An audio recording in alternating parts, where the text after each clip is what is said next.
4. Foi? Boa noite a todos, eu me chamo Franciele Gouveia, sou especialista em avaliação imobiliária. Esse podcast ele tem a intenção de trazer conhecimento sobre tudo que engloba o mercado imobiliário. E hoje eu trouxe uma convidada especial, né? O nome dela é doutora Eliane, né? Doutora Eliane, e ela é especialista em Direito Previdenciário. E ela vai falar um pouco pra gente da importância, né, da contribuição, como funciona, né, para o corretor contribuir, quais são os passos e quais são as maiores dúvidas. Então, doutora, se apresente, por gentileza. Boa noite a todos. Então, hoje nós pretendemos ajudar a esclarecer as dúvidas, em especial ao corretor de imóvel, né? Que na sua grande maioria é autônomo, alguns também são corretores com pessoa jurídica constituída, mas me parece que as grandes dúvidas residem exatamente na forma de recolhimento para a Previdência Social. Porque, enfim, é uma profissão regulamentada, né? Vocês estão regulamentados pelo CRES, então é importante que se entenda o porquê do recolhimento do INSS, mesmo como contribuinte individual. Então, o nosso objetivo é poder realmente fazer com que os corretores de imóveis compreendam a importância de planejar a sua previdência, a sua aposentadoria futura, mas não só para isso, né? Para a questão também dos riscos sociais que estar contribuindo para a Previdência auxilia. Tá, legal. E doutora, falando um pouquinho antes da gente entrar no tema, né? Falando sobre você, sobre os seus serviços e sobre o escritório. Você consegue dar esse respaldo para corretores e para imobiliárias, né? Você consegue dar essa orientação pós todas as perguntas que eu vou te fazer, né? Então, o contribuinte individual, o corretor de imóvel, ele é um contribuinte individual, que a gente chama muito de autônomo, e é muito parecida a forma de arrecadação também para as outras categorias de profissionais. Então, a gente faz a elaboração, se preciso, de uma análise da vida previdenciária desse corretor, mas em especial o que ele já recolheu, o que ele não recolheu e gostaria de recolher, porque isso também é possível, ou então como ele passaria a recolher a partir do momento que ele entende que gostaria de organizar a sua vida previdenciária. Muito bem, já adorei a resposta. Então vamos lá. Como corretor imobiliário, né? Primeiro, eu sou obrigado a fazer o recolhimento, né? Acho que essa seria a primeira pergunta. Importante que a gente entenda que a lei determina que toda pessoa prestadora de serviço que haja como contrapartida a remuneração, ela precisa sim fazer o recolhimento para a Previdência. Então, não é uma faculdade, uma escolha, eu vou pagar ou não. Legalmente falando, quando nós prestamos serviço e na contrapartida nós temos uma remuneração, nós precisamos recolher para a Previdência Social. Aí, lógico, precisa ser visto sobre qual valor, porque nós temos o mínimo que a Previdência permite, que é a partir de um salário mínimo, e até o teto máximo da Previdência. Então, necessariamente, nós não pagamos Previdência sobre tudo que vai reverter para nós, por exemplo, em lucro, ou o que eu recebi, eu vou ter que estar revertendo isso em forma de recolhimento para a Previdência. Mas sim, eu preciso respeitar os limites que a Previdência estabelece, entre um salário mínimo até o teto. E aí, o corretor é que vai ver naquele mês o que foi que ele auferiu de renda, né, para recolher sobre isso. Mas aí, ele vai precisar optar, como contribuinte individual, se ele vai ficar numa categoria aí que nós temos, que pode ser de 20%, ou até de 11%. Isso vai ser definido em relação a como ele gostaria de planejar essa aposentadoria futura dele. Então, para eu entender, porque eu também gosto de entender, tá, doutora? para eu entender, eu tenho que ter uma contribuição todo mês. E ela pode ser variável ou não, ela tem que ser... vou dar um exemplo, né? Na minha empresa, eu tenho o meu recolhimento mensal. E tem lá o valor que o meu contador retém, retém não, né? Que é o valor que eu tenho que pagar da DARF, sobre o que eu ganho, vou colocar assim. Como corretor de imóveis, né? Vamos imaginar que a minha renda oscila aí de 10 a 20 mil. O que é o correto, né? É eu ficar no salário mínimo? Eu posso esse mês ficar no salário mínimo e o mês que vem ter 2 salários ou não? Como que é essa parte prática? Então, vamos separar o que é o corretor de imóvel autônomo e o que é o corretor de imóvel pessoa jurídica. No seu caso, você fala como pessoa jurídica, certo, Fran? Então, como pessoa jurídica, é muito importante entender que, com certeza, você está enquadrada no Simples Nacional. Sim. E o Simples, quando você constitui uma pessoa jurídica, você tem alguns benefícios. E um deles é, por exemplo, a questão da retirada do prolabore. Mesmo que você ganhe um valor de 5, 10, 15, 20 mil reais, não importa o valor que você oferiu de lucro, você pode recolher um prolabore ali, por exemplo, não pode ser menos que o salário mínimo, pagar sobre o salário mínimo, com a vantagem de que no Simples Nacional, a alíquota para o contribuinte individual é de 11%. E o restante, então, vai ser auferido como lucro. Então, não vai precisar estar recolhendo sobre o total do valor do que você recebeu, mas sim o prolabore que você determina, que pode ser de um salário mínimo, mas também pode ser um valor maior. E até o teto da Previdência, o corretor que se torna pessoa jurídica, ele pode recolher sobre 11%. Essa é uma das vantagens. 11% seja sobre o mínimo ou qualquer outro valor entre o salário mínimo até o teto da Previdência. Que, por sinal, agora, esse ano, de janeiro de 2025, né, eu até anotei aqui porque é recente, passou a ser o teto de R$ 8.157,41. Então, precisamos distinguir. Pessoa jurídica tem essa vantagem de recolher sobre 11%, desde que ela tenha a pessoa jurídica constituída no Simples Nacional, do salário mínimo até o teto da Previdência. Agora, o contribuinte individual autônomo, o autônomo que não tem pessoa jurídica, ele presta serviço como autônomo, não está vinculado a ter um CNPJ, a lei determina então que se ele for recolher sobre 20%, ele vai recolher sempre que ele quiser pagar sobre o salário mínimo ou mais, Porém, se ele determinar, e essa opção dele se aposentar por tempo de contribuição, claro, hoje levando em conta a questão da idade. Também, porque com a reforma de 2019, muitas questões de tempo e idade se alteraram. A gente chama até de regras hoje de transição, porque até 2019 tinha 2 tipos de aposentadoria. Por tempo de contribuição, a mulher tivesse 30 anos de contribuição, independente da idade, ela podia pedir aposentadoria. Ou então por idade, aos 60 anos. Mas depois de 2019, mudaram as regras. Hoje a gente precisa ter um tempo mínimo, que continua sendo os 30 anos, e uma idade mínima junto para se aposentar. Aí esse corretor de imóvel, que ele optar por recolher a mais que um salário mínimo, sim, ele vai precisar pagar sobre 20%.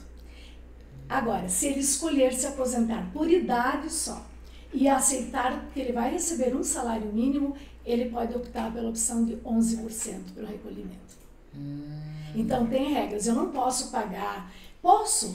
Paguei sobre 11% um mês, o outro mês vou pagar 20%. Se eu quiser que a média da minha aposentadoria seja feita, levando em conta todas as contribuições, aí eu vou ter que complementar os 11%. Pagando mais 9%, porque 11% é para quem vai ficar no salário mínimo. Importantíssimo, né? E é até interessante né, você tocar nesse assunto, porque quando a gente fala em contribuição, né, normalmente as pessoas elas tendem a querer contribuir menos, né, doutora?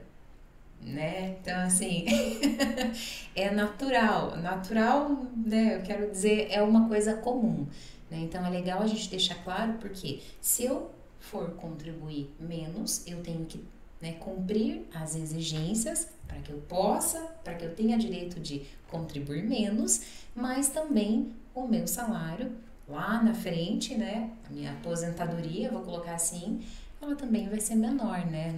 Não dá para se iludir, né? Eu sempre gosto de trazer a seguinte situação. Talvez nem todos iniciaram a vida profissional como corretores. Sim. Tiveram outras profissões antes e, numa certa altura, decidiu optar pela opção de corretor de imóveis. Por isso, é importante sempre olhar para o histórico contributivo que a pessoa teve. Então, vamos pensar que ela foi bancário, ou mesmo contribuinte individual sobre valores acima do salário mínimo. Ou cialitista, principalmente, deu o exemplo do bancário, que é um cialitista, tinha carteira assinada.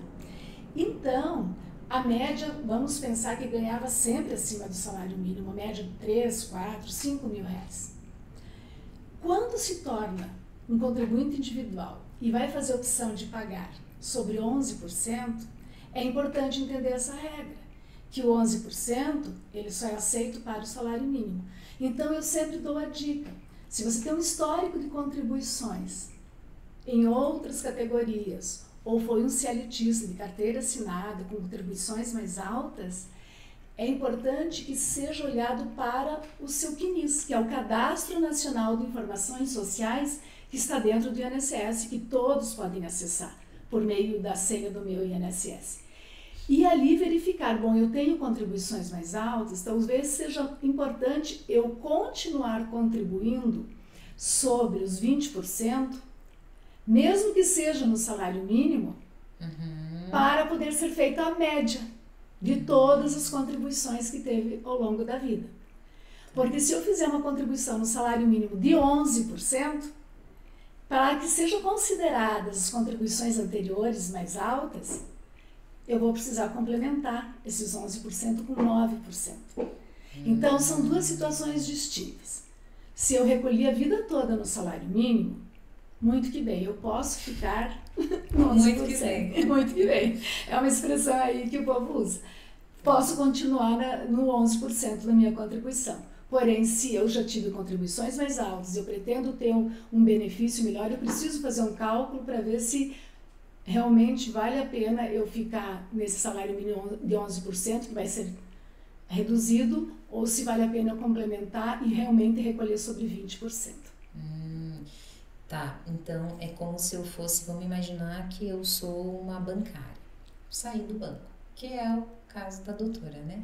A doutora trabalhou no banco, né? Não, eu fui professora. Ah, é professora, tá. Isso. Então vamos imaginar que eu fui uma bancária. Certo. Transicionei de carreira, ok? E o meu valor lá como bancária era, vou chutar aqui, tá? 8 mil reais. Certo. Mas, como eu quero contribuir menos, né? Como eu quero recolher menos, eu vou lá e faço proporcional a 1.500, por exemplo. Salário mínimo, hoje R$ 1.518. Ou seja, eu vou estar baixando a minha média. Eu não posso, então, baixar essa média. Eu tenho que manter... Não que não possa baixar, porque veja bem, tá. A partir do momento que se tornou contribuinte individual ou um autônomo, você, na verdade, não tem a certeza da sua renda, quanto você vai oferir naquele mês. Por exemplo, o corretor de imóveis, pode ser que tenha um mês que ele vai vender muito, né? A corretagem dele vai ser muito boa e ele poderá passar, às vezes, 3, 4 meses sem vender. Então, por que eu uso muito a expressão fazer um planejamento? Porque se esse mês eu tive uma corretagem boa e eu vou recolher para a Previdência, eu quero recolher um valor maior, eu tenho que tentar ver se eu consigo manter para os outros meses o recolhimento. Porque, claro, se no outro mês eu não oferir renda, eu não tenho como fazer o recolhimento. Mas a sua pergunta é, se eu sempre contribuí em uma média, como se deu, como bancária, 6, 7, 8 mil reais, eu saí agora e estou fazendo uma atividade como autônomo. Para que a minha média seja considerada aquelas contribuições mais altas, eu preciso mesmo que seja sobre o salário mínimo que eu quero pagar. Eu quero pagar sobre o salário mínimo, ou eu auferi para o salário mínimo, eu tenho que pagar sobre 20%. Para que as médias das outras contribuições anteriores possam entrar no sistema e serem calculadas. Porque se eu pagar sobre 11% do salário mínimo, o INSS, no momento da sua aposentadoria, vai pedir para você complementar esses 11%, dizendo, olha, se você quer que eu faça a média com todas as contribuições anteriores que você teve, você precisa complementar para 20%. Tá, entendi. Entenderam, né, pessoal? Não, eu sei que não é tão simples, mas realmente não é uma escolha. Entendi. Claro que você pode escolher sobre quanto você vai pagar entre salário, volto a repetir, salário mínimo até teto, mas para a diferença de alíquota entre 20% e 11%, ela vai refletir no cálculo da aposentadoria. Então, repetindo, 11% para a pessoa que ficou a vida toda no salário mínimo recolhendo. Para a pessoa que teve contribuições maiores, porque mesmo como CLTista, o anterior sempre preencheu os requisitos, né, do 20%. Então, ela precisa fazer os recolhimentos agora sobre 20% para que seja feita a média sobre tudo. Tá. E isso, a gente está falando de corretor de imóveis, né? O corretor de imóvel autônomo, né? Que volto a repetir em relação à diferença que é o corretor de imóvel que abre uma pessoa jurídica. Porque como pessoa jurídica, ele tem ali um contador que vai emitir para ele a DARF e você vai poder recolher, ali você pode escolher o teu prolabore, que pode ser de um salário mínimo, pode ser de 4 mil, de 5 mil, não pode ser mais do que o teto da Previdência. Né? Ali, pelo menos para recolhimento da Previdência. Você pode até ter um prolabore mais alto ainda, se você quer retirar, mas a tua obrigação vai ser até o valor do teto da Previdência. Então, mas ainda assim, se você vai fazer a opção do prolabore, você vai poder pagar 11%, porque você é pessoa jurídica. Esse foi o benefício que, quando se criou o Simples Nacional, trouxe isso para o empresário, né? No sentido de que as contribuições dele como contribuinte individual e também os impostos, né? Ali que são recolhidos numa alíquota, numa única guia que se juntou todos os impostos da empresa também, veio para beneficiar nesse sentido e beneficiou para o recolhimento também do INSS, que pode ser sobre 11%, tanto para o salário mínimo até o teto da Previdência, o que já não acontece para o autônomo.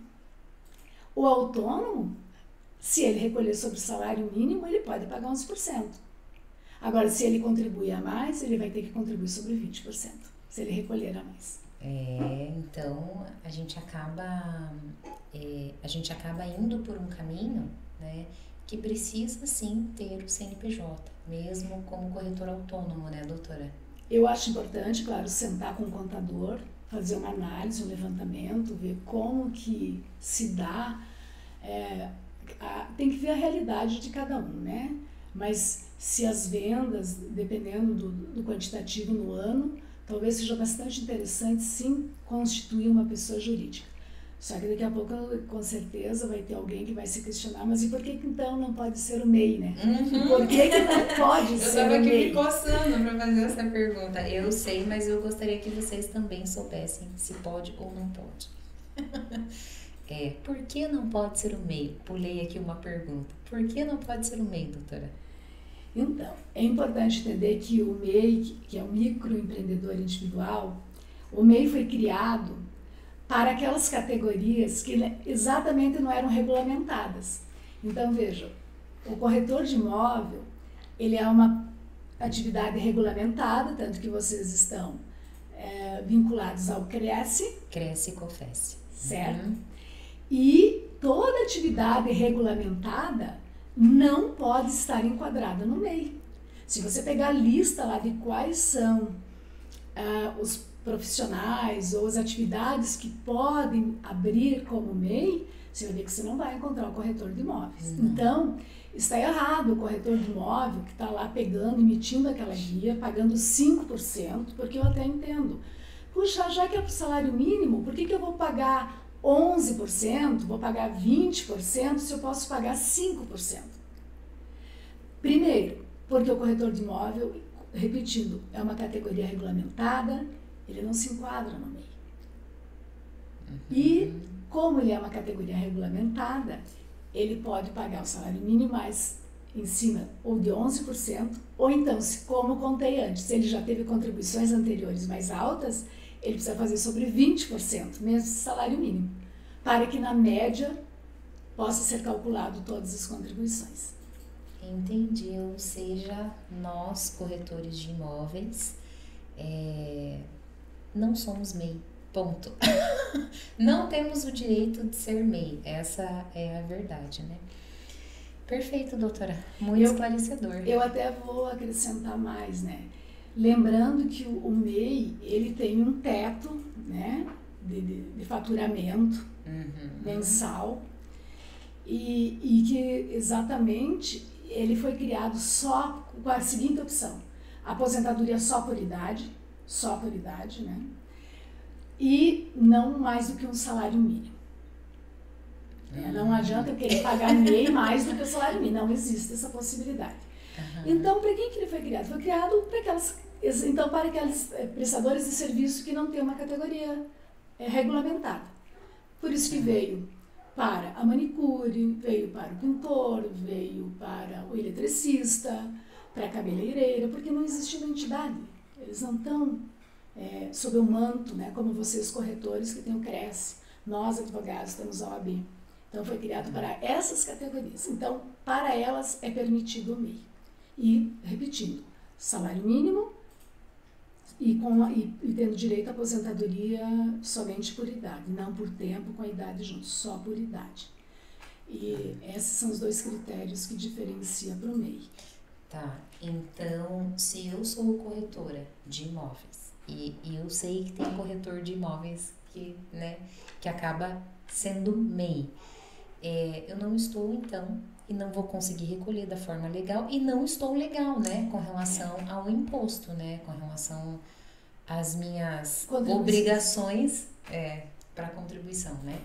O ideal é que, se esse corretor já realizou contribuições pelo MEI, é importante exatamente que ele entre no meu INSS, ele baixe essa sigla que a gente chama de CNIS, quer dizer Cadastro Nacional de Informações Sociais, é onde consta toda a vida contributiva do segurado, da segurada. E muitas vezes tem mais, ele descobre quando ele baixa esse cadastro que nem algumas contribuições que ele pensava que estavam lá não estão também, que muitas vezes precisa regularizar a tua situação junto ao INSS.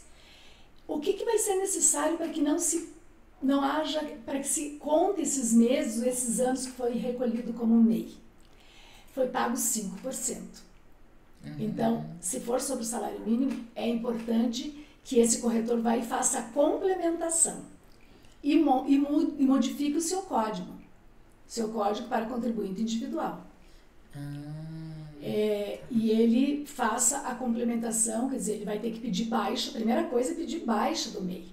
Eu vejo que com a facilidade de se abrir um MEI, a mesma facilidade que tem para abrir um MEI, há um descuido das pessoas em fazer o fechamento dessa abertura da empresa que ele está aí, que ele criou. Porque uma vez que você... eu criei um MEI, mas eu não recolho. Tem uns que abrem o MEI, mas não pagam. Ou paga um mês, não paga o outro. Aquele que abriu o MEI e ele não declarou, não recolheu nada o ano todo, por exemplo, ele fica em aberto lá para a Receita Federal. Não é o INSS, é a Receita Federal que controla isso. E ele vê isso, puxa, esse contribuinte aqui não está recolhendo. E ele vai incidindo em multa em estar aberto o MEI e não estar recolhendo. Esse é o primeiro motivo. Então, se não usar mais o MEI, dê baixa no seu MEI. E aí, passe a recolher como contribuinte individual, que é outro código, né? Corretamente. Porque o corretor de imóvel, repito, ele não está enquadrado no MEI. Tá, perfeito. Foi muito esclarecedor. Eu acho que vai ser pouco tempo para a gente conversar sobre isso, porque é muito amplo, né? Vai surgindo as dúvidas. Doutora, A outra pergunta que eu tenho aqui é quais são as opções, né, que o corretor tem na hora de fazer a contribuição? Então, eu acho que já até abordei isso lá na entrada. Eu saí um pouco da tua pergunta e já fui falando. Então, as opções são aquelas que eu confirmei. Como contribuinte individual ou autônomo, que é a mesma coisa, ele deve sempre recolher o valor que ele está declarando que ele ganhou no mês, né? Sobre 20% ali. Agora, se ele optou por ficar no salário mínimo, ele tem a opção de fazer o recolhimento sobre 11%. Tá, entendi. Perfeito, doutora. Aqui a gente já falou sobre a contribuição, falamos que não é uma escolha, né? É uma obrigação. Acho que isso é o que mais impacta, porque no meio, isso eu vou falar como, né, corretora também, no meio do ramo imobiliário, quando surgiu, né, a obrigação de vai ter que tirar nota, vai ter que recolher, todo mundo partiu para o MEI. E assim, e digo para você, todo mundo, porque eu lembro que muito corretor que eu conhecia foi para MEI. Aí depois que a gente foi descobrindo que não podia ser MEI, que tinha que ser um CNPJ de uma simples, que tinha, mesmo que ele fosse individual, ele teria que mudar.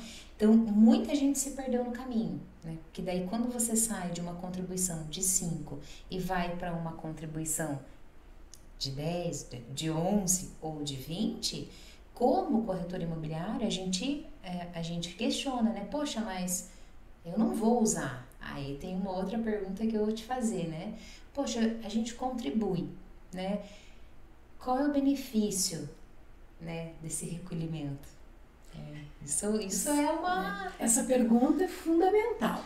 Primeiro, então, que nós já comentamos, não é uma escolha contribuir para a Previdência, é uma obrigação. Se você auferiu renda em decorrência do seu trabalho. Claro que quem está ouvindo vai dizer assim, nossa, mas quantas mais pessoas... uma contribuição. Então ele diria assim, então o cara que vende picolé lá na praia deveria pagar. Sim, deveria. Ele é um contribuinte individual, ele é autônomo. Claro que nós sabemos que não tem esse controle no Brasil de todos os prestadores de serviço para recolherem. Deveriam recolher se eles prestam serviço e, volto a repetir, tem a contrapartida, que é a remuneração. Então, quais são os benefícios? Por que nós devemos recolher para a Previdência, não só pensando, puxa, eu estou pagando a Previdência, nem sei, que é muito recorrente hoje, nem sei se vou me aposentar, não sei se vai haver Previdência até chegar minha aposentadoria. Sim.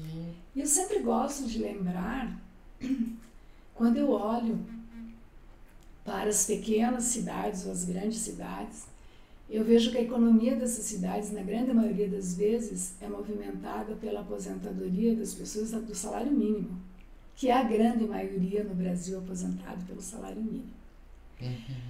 Mas a questão não é só a aposentadoria porque recebe aquele salário mínimo, que é importante entender que nós não pagamos a previdência do INSS, lógico, para ter a mesma qualidade, o mesmo padrão de vida que eu tenho hoje quando me aposentar lá. Se eu quiser ter o mesmo padrão, a mesma qualidade de vida, se hoje eu tenho um gasto de 10 mil, 8 mil, 15 mil, 20 mil, eu tenho que criar outras formas de previdência privada, investir em compra de títulos do Tesouro, em ações, tá aí o mercado, né?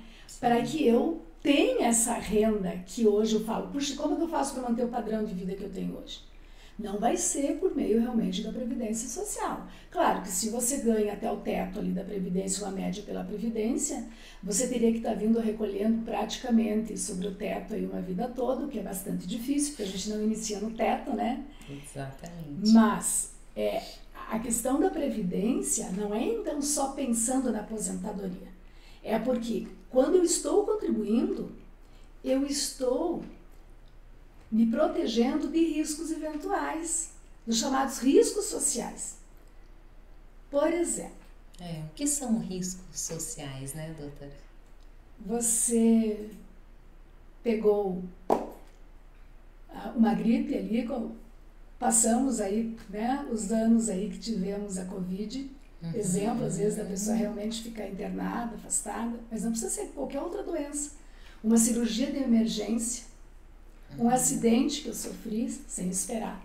Se eu estou recolhendo para a Previdência Social, eu posso pedir o auxílio-doença, o afastamento auxílio-doença. E é muito importante saber que o auxílio-doença ele vai pagar 91% da média do que eu recolho. E aí a pessoa vai dizer, mas então vai pagar abaixo do salário mínimo? Não. Não é permitido. A lei, a Constituição nossa não permite que receba menos do que o salário mínimo no benefício. Então, se paga 91%, ele vai ter que, e recolhe sobre o salário mínimo, ele vai receber o salário mínimo no auxílio-doença, que a gente chama hoje de auxílio-doença temporário, que às vezes você precisa ficar lá 30 dias, 60 dias, 90 dias. Outra questão dos benefícios por incapacidade. Uma invalidez, né, inesperada. Então, eu vou ter a aposentadoria por incapacidade permanente. Vai estar me pagando, mesmo que seja um salário, vai me pagar esse salário mínimo. Claro que quem recolhe acima do salário mínimo vai ser feito a média, no auxílio-doença por afastamentos, 91%, em cima da média das últimas 12 contribuições que fez para o sistema. Agora, vai ter direito a estar recebendo pelo menos uma ajuda nesse afastamento. Sim. Isso serve para a gestante também, né? Ela, pagando a Previdência Social, ela tem condição aí de estar recebendo 120 meses, ficando em casa, estar recebendo sem precisar voltar necessariamente para o trabalho. E a questão também da pensão por morte, né? Então, o que é um risco eventual? O óbito, seja do companheiro, do marido ou da própria companheira ou esposa, né? Tem filhos menores. Então, se você está contribuindo, está na qualidade de segurado, você tem essas coberturas.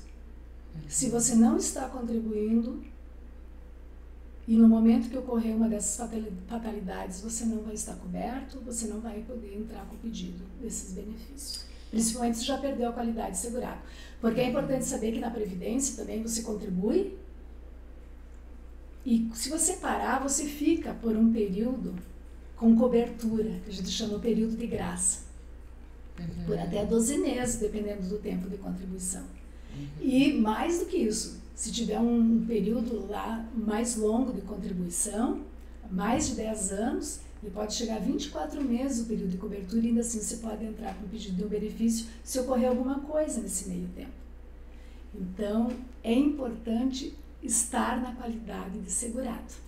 Então, eu sempre friso isso, a gente contribui para a Previdência não só para se aposentar, não só porque a lei também exige e diz, olha, é uma obrigação se pagar, mas também para fazer a cobertura desses chamados riscos sociais.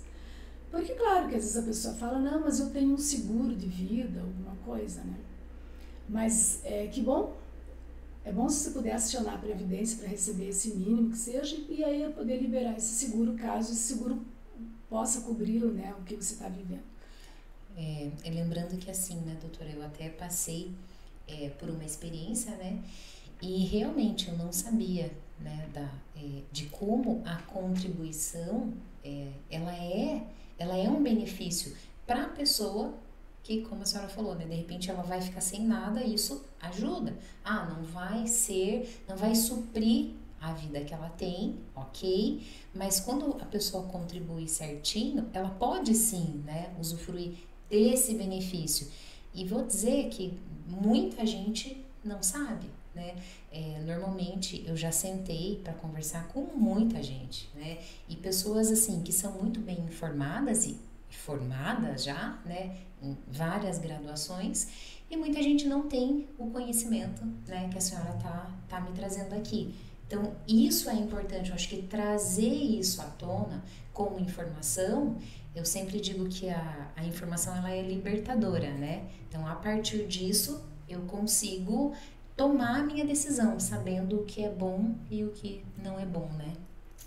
Eu vejo que a informação a respeito dos benefícios por incapacidade, principalmente, que quem está recolhendo, e o INSS traz essa cobertura,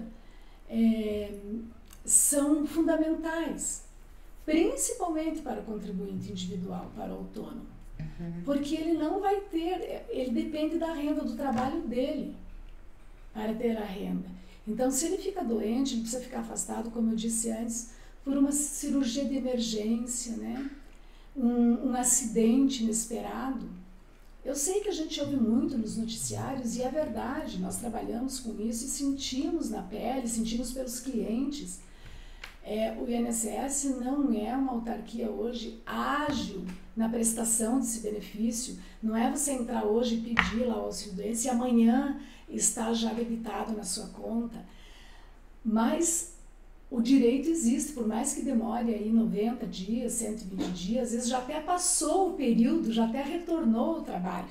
Mas muitas vezes a pessoa até precisou da ajuda de familiares, pegar um dinheiro emprestado para aquele período, mas aí ela vai poder receber do INSS, se ela esteve incapacitada para o trabalho, né? Sim.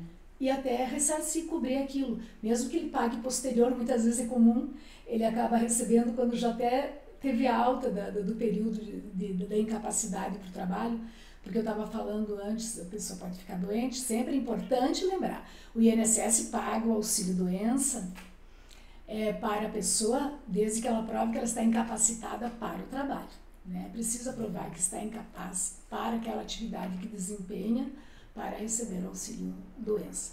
E aí, consecutivamente, a questão de pensão por morte, basta estar na qualidade segurada que vai estar recebendo. Tá. Muito bom. E, doutora, eu não, vamos imaginar que eu não contribuo, né? Eu posso contribuir o que eu não contribuí ainda, o retroativo que a gente fala? E eu sou segurada? Como que é essa parte, como que funciona? É importante entender. Então, vamos pensar que, como corretora de imóvel, eu contribuí até o ano de 2023. E o ano de 2024, vou voltar um pouco mais. Fiquei até 2020 contribuindo, aí tivemos pandemia, situações, não contribuí mais. Não contribuo mais, até hoje. Já entramos em 2025. Claro que ali, com certeza, já perdeu a qualidade de segurado, que é um risco, né? Porque para aqueles riscos que eu falei antes, de um auxílio, de uma pensão, já perdeu porque não está na qualidade de segurado. Mas a pessoa pode se provar. Claro que se já precisava estar antes, não pode fazer recolhimento retroativo se você ainda não estava inscrito no INSS, ali precisa estar com a inscrição, mas você deixou de recolher. Então, você pode sim fazer um retroativo, mas eu sempre indico antes que faça um cálculo para verificar se vale a pena, principalmente com mais de 5 anos em atraso. Por quê? Porque com mais de 5 anos em atraso para fazer recolhimento para a Previdência, para contar para o tempo de aposentadoria, não é raro que o INSS vai pedir que faça a prova da atividade, que desempenhou aquela atividade. Não basta só querer recolher para a Previdência, vou recolher como autônomo. Não. Geralmente, com mais de 5 anos para recolhimentos em atraso, com mais de 5 anos, você vai ter que fazer prova de que prestou serviço naquela atividade. O que eu acho justo, né? Entendeu? Então, não basta querer recolher. Sim. Vai ter que demonstrar requisição ali de pagamento ao autônomo, ou então um depósito que recebeu em função de uma prestação de serviço, alguma coisa que prove. Agora, é muito importante, por exemplo, vocês estão vinculados ao CRES, isso é já uma prova. Se a pessoa continua pagando, não está, ela é uma prova de que ela está vinculada, ela exercia. Mas com mais de 5 anos em atraso, então vai ter que fazer provas.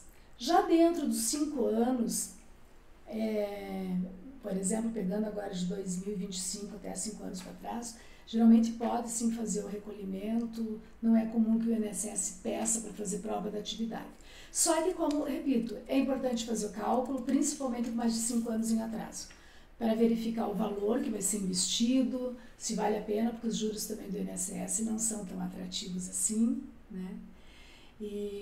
Mas muitas pessoas, na questão para a contagem do tempo de contribuição, algumas acham que vale a pena, e isso é importante fazer um cálculo, sempre fazer um cálculo, por isso que eu falo de fazer uma análise, fazer um planejamento, ver se vale a pena esse recolhimento, porque muitas vezes a pessoa vai entrar numa regra de aposentadoria recolhendo aqueles 5 anos em atraso. Mas antes é importante fazer o cálculo, também com mais de 5 anos de atraso, pedir ao INSS, porque você tem que entrar com requerimento pedindo autorização para recolher. Não é ir recolhendo assim, porque muitas vezes corre o risco, e na grande maioria das vezes não reconhecer, eles só entendem que havia uma obrigação tributária de pagar, mas não recolher ali para contagem, talvez, do tempo, enfim.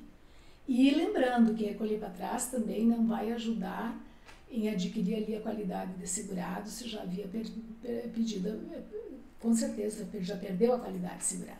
Se adquire a qualidade de segurado, voltando a contribuir para o regime, né? Tá. E quando a gente fala, doutora, quando a senhora fala, né, sobre fazer um planejamento, a senhora faz isso? É o contador que faz? Quem que orienta o corretor? A expressão planejamento previdenciário, ela veio muito agora em voga, porque a gente fala de planejamento sucessório, fala, né, de planejamento tributário e agora planejamento previdenciário. O planejamento sempre foi possível ser feito pelas pessoas. Porém, com a reforma da Previdência que ocorreu em 2019, nós tivemos mudanças drásticas. Como eu disse antes, nós tínhamos só 2 formas de se aposentar, ou por idade ou por tempo de contribuição, independente da idade. Agora nós temos 4 regras de transição. Somente uma que não exigiu idade, mas a pessoa tinha que ter ao tempo da reforma lá em 2019, o homem tinha que ter no mínimo 33 anos já de contribuição, a mulher 28 anos, daí complementar até chegar aos 35 o homem, a mulher até os 30 e pagar aí um pedágio que ele chamava. Mais 1 ano. Aí podia pegar a aposentadoria sem idade, sem uma idade mínima, mas ainda com eles chamavam de fator previdenciário, que era um desconto, porque às vezes o pessoal com pouca idade vai incidir o fator previdenciário. E as outras 3 regras todas exigem tempo de contribuição e idade mínima. E idade mínima. Tá. Vou pedir para a senhora falar para mim quais são as regras. Então, nós hoje temos, essa foi a primeira regra que foi criada, a regra do pedágio de 50%. Algumas pessoas, por que ela foi criada essa regra? Porque aquela pessoa que a gente chama estava ali próxima a se aposentar. Já estava com 28 anos ao tempo da reforma, a mulher. O homem com 33 anos, faltavam 2 anos.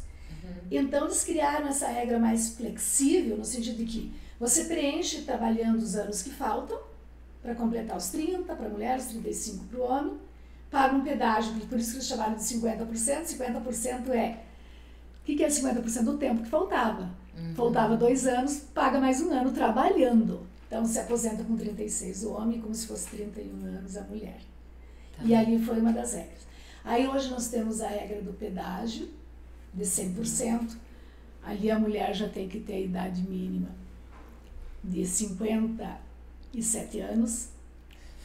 Não adianta ela ter 30 anos de contribuição, ela vai precisar ter a idade mínima. 57. Então,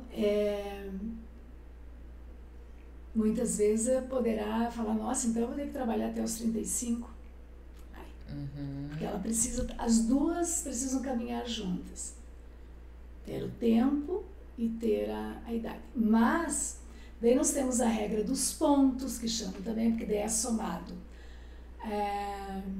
a idade e o tempo de contribuição. Se atingir uma pontuação mínima entre a idade e o tempo, pode se aposentar.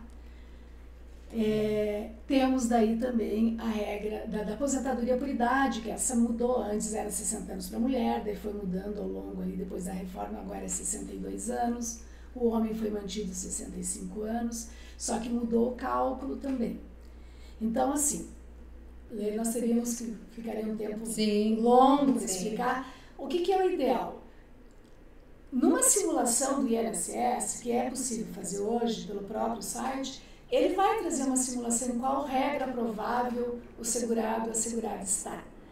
Mas muitas vezes eu só posso confiar naquela simulação se eu olhei para o meu CNIS e vi que está tudo lá dentro recolhido. Porque se não estiver alguma coisa lá recolhida, ou estiver com contribuição, por exemplo, é importante falar. É muito comum alguns contribuintes terem contribuições abaixo do salário mínimo. E é obrigatório, sempre foi. O autônomo, o contribuinte individual, ele precisa complementar se estiver abaixo do salário mínimo aquela contribuição. Se ele tem lá no meio perdido contribuições abaixo do salário mínimo, porque foi pago. Senão não é contado para o tempo de contribuição aqueles meses. E aí o INSS, no momento de fazer a contagem da simulação, não está considerando esses tempos, esses meses ou esses anos. Sim. Então, verificar qual é a melhor regra requer realmente fazer uma simulação, mas principalmente olhar para o CNIS do segurado, para ver em qual vai ser a melhor regra que ele vai se enquadrar. Porque as regras realmente são técnicas, né? Você tem hoje, como falei, um tempo mínimo, uma idade mínima. Sim. E aí, muitas vezes a pessoa está próxima de uma regra, às vezes ela preenche uma regra daqui 3 meses e a outra ela vai preencher daqui 6 meses.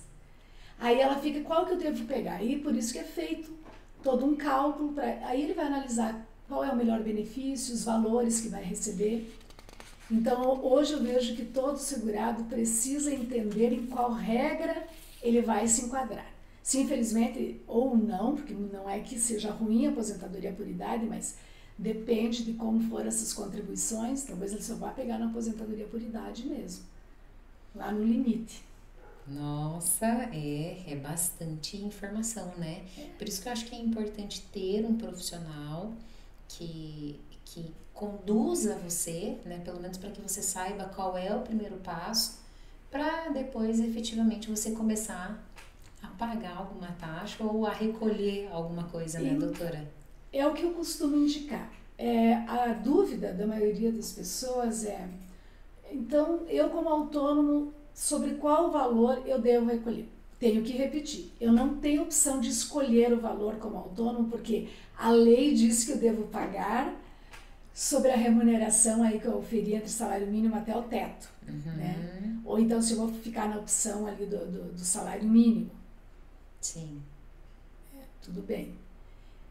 Então eu só quero que você repita para mim da questão que você me pediu do plano, se precisaria fazer um planejamento. E quem orienta. E quem orienta. Então, hoje, os advogados especializados em direito previdenciário que realizam planejamentos, eles geralmente fazem essa orientação, essa análise, né? Analisam todo o histórico desse segurado, dessa segurada, e a gente sempre diz, volta lá no passado dele, vê se faz a entrevista, vê se ali dentro do Cadastro Nacional estão todas as informações corretas, conforme a carteira de trabalho, conforme os carnês, que era muito comum recolher antigamente, agora se imita as guias, a GPS. Então, vai se olhar lá do passado, vem aqui para o presente, e aí se faz ali um cálculo projetando para o futuro. Para o contribuinte individual, quero repetir, depende de quanto ele vai estar recolhendo mês a mês, porque ele pode variar a contribuição dele mês a mês. Se ele auferiu mais, ganhou mais, ele pode recolher a mais naquele mês, outro mês a menos. Ele pode ir variando, né? Já nós temos uma categoria que é o contribuinte facultativo, que não é o caso, porque quem é corretor não tem como ser facultativo, o nome já diz. Facultativo é para quem não presta serviço, mas ofere uma renda, a renda de aluguéis, tem uma renda, e ele quer recolher igual para a Previdência. Então, esse ele pode recolher também, ele vai variando mês a mês quanto ele quer recolher, mas o que interessa, na verdade, é que o segurado ele quer saber. Claro que se ele recolheu, repito, se ele recolheu a vida toda o salário mínimo, e ele já está muito próximo da aposentadoria, muitas vezes não vai mudar ele querer passar a recolher mais. Sim, por isso que é importante fazer o cálculo. Agora, para aquele autônomo que ele teve alterações de salário, sim, teve outra profissão, é muito importante fazer o cálculo para poder fazer uma média e ver qual seria a média ideal dele continuar contribuindo. para manter a média? Será que vale a pena baixar um pouco mais, porque já não vai rodar tanto, né? Como eu digo, o relógio dela já pode contribuir menos, porque agora não vai mudar. Sim. Ou não, vale a pena contribuir, pagar um pouco mais, realmente, porque a média que você tem vai te dar outro benefício. É importante que seja feito um cálculo para dar essa visão mais clara de qual vai ser essa aposentadoria futura. Tá, e a doutora faz e o escritório da doutora também podem fazer isso para corretores quando surgir dúvida, por exemplo? Sim, se houver essa busca no escritório, nós trabalhamos, sim, mas indico, sempre procure também um profissional de sua confiança, né?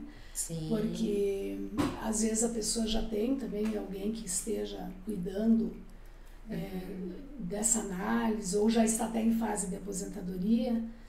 Geralmente os profissionais vão fazer essa análise para ver qual vai ser o melhor benefício.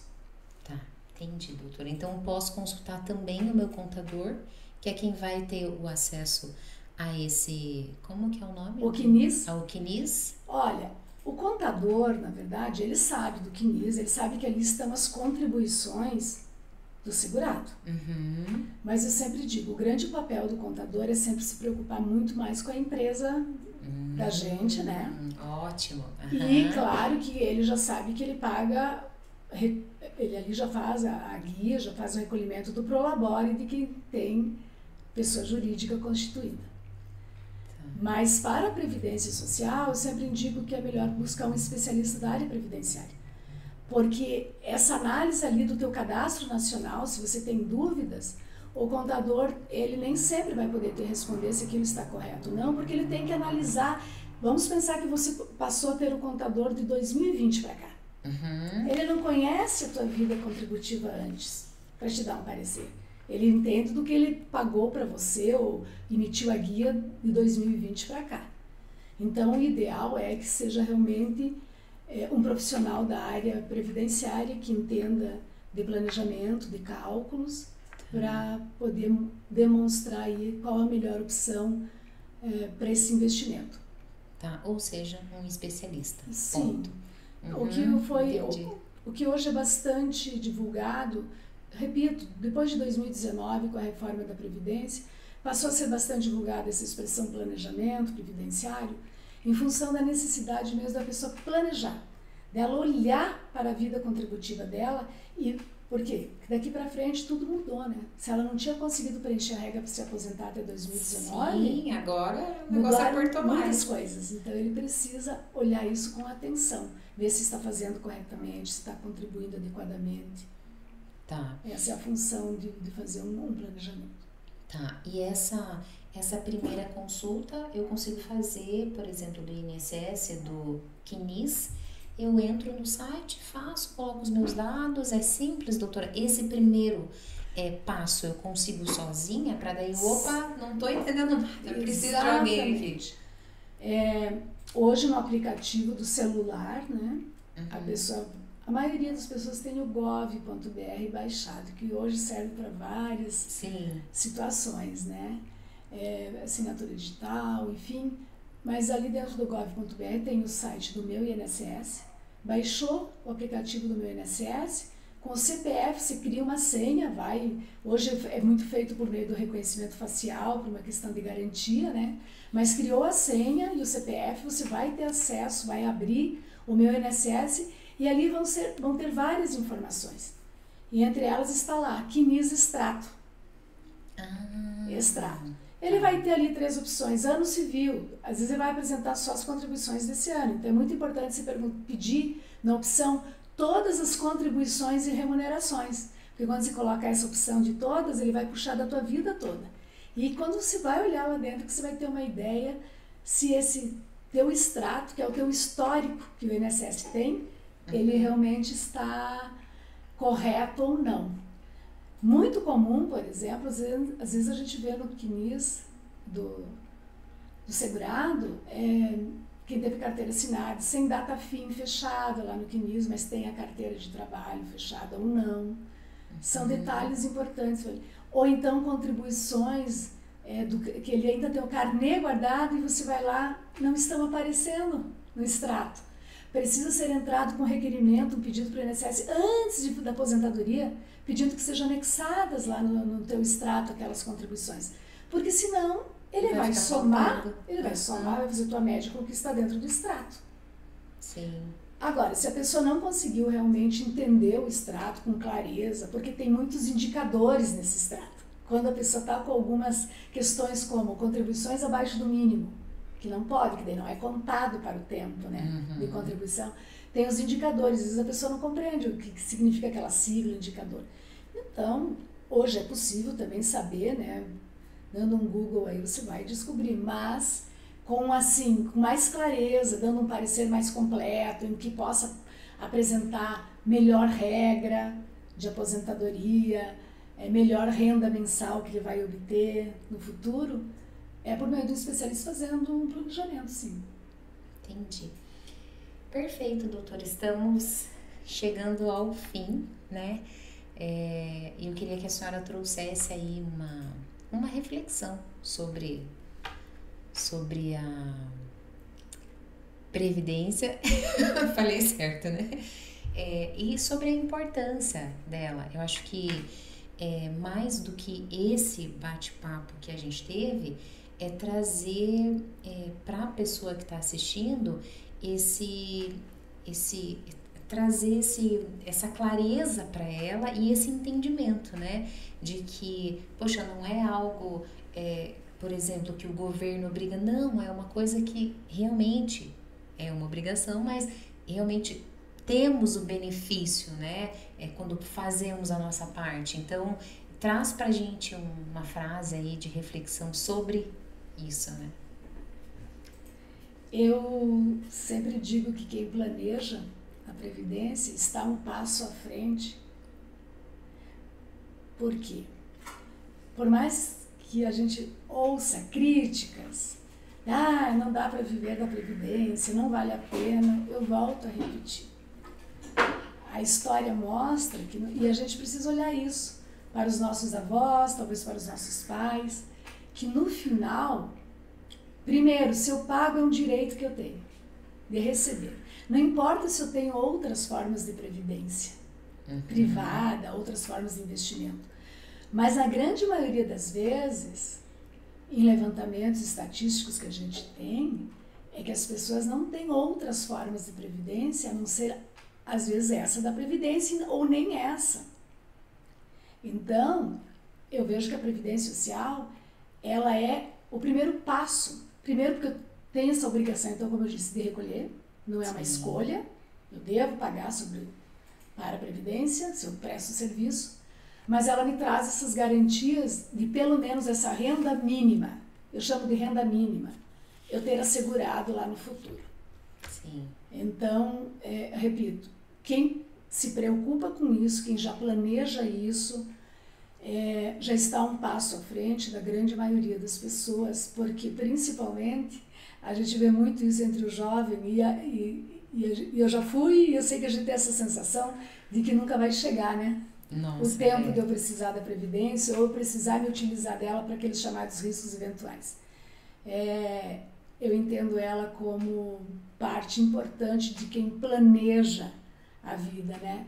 Eu sempre falo, às vezes eu pergunto, você tem seguro no teu carro? A pessoa fala, tenho, mas ela não paga o seguro da Previdência Social. Isso é... Para o mínimo necessário, né? Então fica a minha dica. Olhe para o seu histórico de contribuições, principalmente quem já teve um histórico longo de trabalho, de contribuições, sempre contribuiu, só se a pessoa realmente, prestou o serviço sem estar nunca vinculada a nada, sem fazer nenhum recolhimento. Mas quem já fez isso é importante olhar com carinho e planejar a sua previdência futura, sim, pelo menos essa do INSS. Perfeito. Vou pedir para a doutora deixar os seus contatos, né? Não sei se o contato do escritório ou se o seu. Aí também vou colocar ali uma observação e por escrito, caso alguém tenha dúvida, queira consultar a senhora, de repente marcar um horário, enfim, agendar, pode passar os contatos. Pode me Lá no meu Instagram, não é um Instagram que eu movimento tanto, né? Eu vivo falando. Por quase enquanto, nada, né, doutora? mas eu já. Pode me seguir lá no Instagram, tem alguns vídeos lá que eu falo sobre a Previdência, essa questão da importância da contribuição, da importância do CNIS. Então pode me seguir lá no Instagram, @ElianeRossiniBerté, acho que está constando aí no link. Uhum. E lá pode também mandar mensagens, né? Tenha dúvida a respeito de alguma questão que foi levantada aqui, não foi suficientemente esclarecida, a gente tem como ajudar a esclarecer. Perfeito. Encerramos, né? Estamos encerrando. Agradeço a sua participação.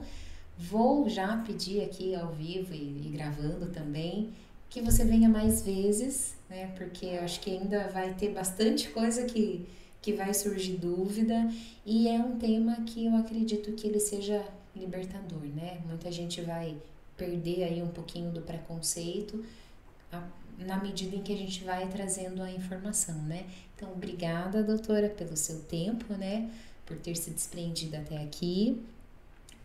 Pessoal, boa noite, né? Eu agradeço a todos que estiveram aqui com a gente até o final. Não deu para eu dar uma olhada ali nas perguntas, mas eu vou responder, né, as que tiveram. Vou deixar também o contato da doutora, caso vocês não tenham conseguido anotar aí. E muito obrigada e até o próximo.